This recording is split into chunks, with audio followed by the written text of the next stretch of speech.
அஸ்ஸலாமு அலைக்கும் வரஹ்மத்துல்லாஹி தஆலா வபரகாத்துஹு. இந்த உலகத்தில் தவறு செய்வதற்குண்டான வாய்ப்பு கிடைக்காத வரை தான் எல்லா மனிதர்களுமே யோக்கியவான்கள். உண்மையில் யோக்கியவான் யார் தெரியுமா?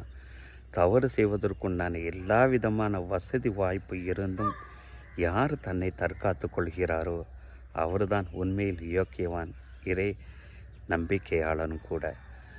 சூரத்து யூசுஃப் 32-33 வசனங்களில் இது சம்பந்தமாக இறைவன் இவ்வாறு பேசுவான். இறை தூதர் யூசுஃப் அலைஹிஸ்ஸலாம் அவர்களுக்கு தவறுக்குண்டான எல்லா விதமான வாய்ப்பையும் வசதிகளையும் அவர்களுடைய எஜமானியத்தான அந்த பெண்மணியை வழங்குகிறாங்க.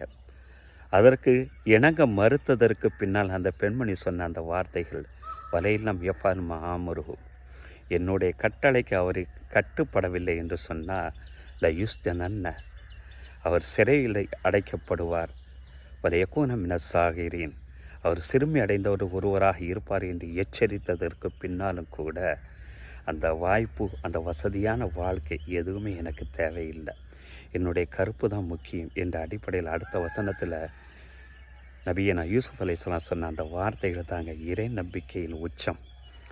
ரப்பி சிஜினு அஹப்பு இலைய மிம்மா எதுவுன இலை, இந்த பெண்மணி எதனின் பக்கம் அழைக்கிறாரோ அதைவிட எனக்கு சிறைச்சாலையே மிக சிறந்தது என்றார்கள்.